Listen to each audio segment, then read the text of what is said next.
Hi, and welcome to Let's Talk Sports podcast with me, Lucia. Today I would like to talk about the first round of the playoffs. Before I begin, the format I am going to use is I am going to talk about the series as a whole and then talk about the fallout. Let's talk about the East first. We've got the Boston Celtics versus the Philadelphia 76ers. The Celtics dominated the 76ers. I mean, what was with that? 76ers getting swept by the Celtics? Really? Really? I give all the credit in the world to the Celtics for getting the job done. Kemba Walker is the real deal. Jason Tatum has definitely taken lessons from Kobe, as he is an assassin out there on the court. Well done to the Celtics. Now I have to move on to the fallout of the 76ers. The process has failed. The coach, Brett Brown, has been fired. And thank the Lord. I really need to see Ben Simmons and Joel Embiid with a different coach. Or they just need to trade Ben Simmons to the Warriors. I mean, the Warriors need a playmaker, and Ben Simmons refuses to shoot, so therefore he's a playmaker. Some of the coaches that I think would be a great coaching fit for them would be Jason Kidd, David Fizdale, or even Greg Popovich. The 76ers really need to get their act together. Now let's move on to the Miami Heat versus the Indiana Pacers. Jimmy Butler is so good, and to sweep the Pacers is a great for Jimmy and his confidence. Now I think Miami might actually beat the Bucks in the second round. Jimmy is that lethal. The Pacers have also fired their head coach Nate McMillan too. Wow, this is bad for coaches. Indiana is a beautiful place, and I am sure that they will find someone who is a good coach for them. I also have heard that Victor Oladipo is also requesting a trade, so I'll have more on that when the information comes up. Now let's move on to the next series.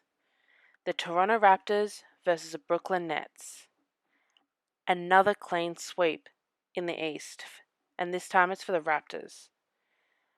That was a very impressive performance by them. Brooklyn, I feel, are waiting until next year when they have back in their lineup KD, Kyrie, and Dinwiddie. So I'm impressed with the Raptors, who have done so well after losing Kawhi. This was not only a series. This was the only series that I actually got 100% right, like in terms of games and all that. But I got all the other winners right, so I'm kind of happy. I am so looking forward to seeing the Celtics versus the Raptors in the round 2.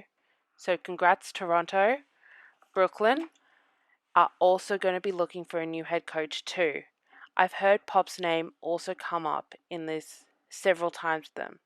Although I'd prefer Pop to go to the 76ers, I wouldn't be opposed to him coaching Kyrie and KD, but that's just me. And now for the last series in the East. I am so sorry to the Magic. They faced the Bucks, and I didn't give the Magic any chance in any way, shape, or form. But they did. They got a game. They got the first one. And this is what people say by the East is weak. The bottom of the East is not as strong as the bottom of the not as strong as the bottom of the West. Now I have concerns about the Bucks. I really don't think they can get past Miami. I think I'm actually going to change my pick and go with Miami over the Bucks. Giannis is their only option. Like, Chris Middleton's a nice player, but he's their only option, and he gets too hot too easily. The Bucks need to have a more cohesive and altogether approach in round 2, and they need to keep Giannis's temper down for the games. Also, huge congrats to Giannis for also winning the Defensive Player of the Year award. It's much deserved, even though I'm an AD fan because I'm a Laker. I'm a Lakers supporter. I think that Giannis was the right pick. Although it would have been funny if Rudy Gobert won it, considering he shut down the league for like 4 months. So really, he is the Defensive Player of the Year. Now let's move on to the West. The Los Angeles Lakers versus the Portland Trail Blazers. The Blazers woke up the Lakers. Dame Time has officially run out of battery. And he is heading home. Sorry for that. Promise I will never sing again. As well as the rest of the Trailblazers are also going home too. The Lakers' defense is absolutely bananas. And I think Anthony Davis is putting on a clinic after the first game loss. The Lakers have also stepped up. The Lakers others have also stepped up, I meant to say. But they also stepped up on Mamba Day, celebrating the ultimate competitor, the Black Mamba, Kobe Bean Bryant. Danny Green needs to shoot better. Once his shots go in, the Lakers are going to be unstoppable. I applaud the Trailblazers by getting into the play-in tournament and the playoffs and being the best team in the seeding games. I think, personally, the Trailblazers need to re-sign Carmelo Anthony. He is a absolute third option for them, and I think if they do re-sign Carmelo, a title is well in their future. So congrats to the Lakers. I'm very, very proud of my Los Angeles Lakers. Now on to the next series. We've got the Los Angeles Clippers versus the Dallas Mavericks. Another apology I need to make is to the Mavs. Oh my God. I did not know how good Luka was, and I definitely underestimated them. As Stephen A. Smith said, Luka is the best white boy since Bird, and I totally agree with him. He's the best.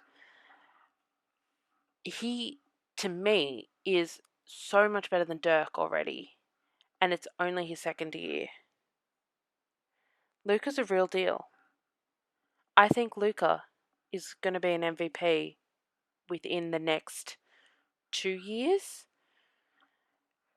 and I think they're one piece away from winning the title, the Mavericks. They are super good. But KP, Kristaps Porzingis, needs to get his health in order.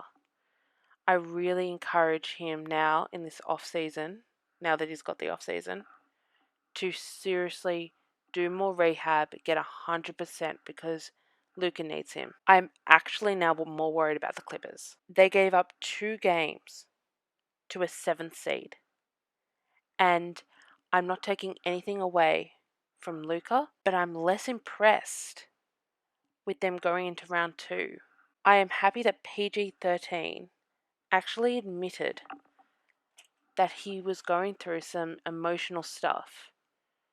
I think that needs to be something that becomes a lot less taboo, I was supposed to say, in the sports world. I think that the idea of a manly man not having a mental health illness is so last decade. And I'm really impressed with Paul George in that way. So well done to the Clippers, and a hell of a fight by the Mavs. And in particular, Luka Doncic. Now on to one of the 2 most exciting series in this round. The Utah Jazz versus the Denver Nuggets. Denver came back from a 3-1 deficit to win the series. The first team to do that after the Cavaliers in 2016 finals. I am so impressed with Jamal Murray, and his facial expressions are incredible. leading his team from the front, putting up numbers that are close to Steph Curry type numbers in threes. 32 of them, to be exact, in this round. And in this round. I'm just going to say that again.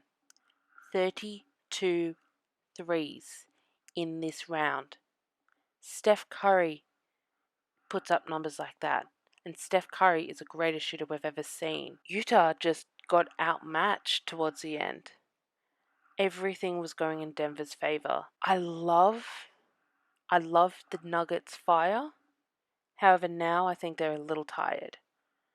The facial expression that Jamal Murray had when he realized that he had to play a game a couple of days after the game 7, it was like he was physically and mentally exhausted.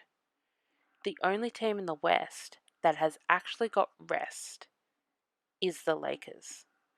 Let's just put that into perspective. They haven't played since Sunday Australian time and since Saturday US time. They're playing on Friday US time, Saturday Australia time. That is a lot of rest for one team, particularly in the bubble.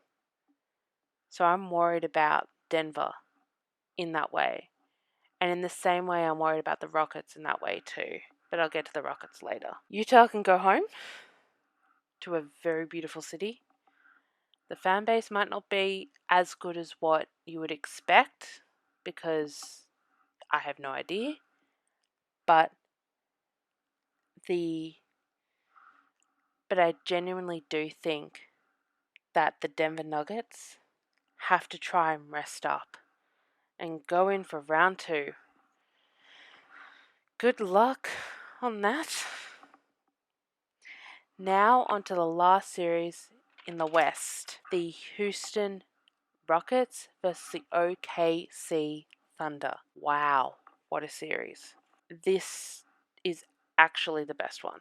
Like, I know I said the last one was one of the best. This is the best series of the first round. There is so much history between the two teams. First, James Harden was traded from OKC to the Rockets.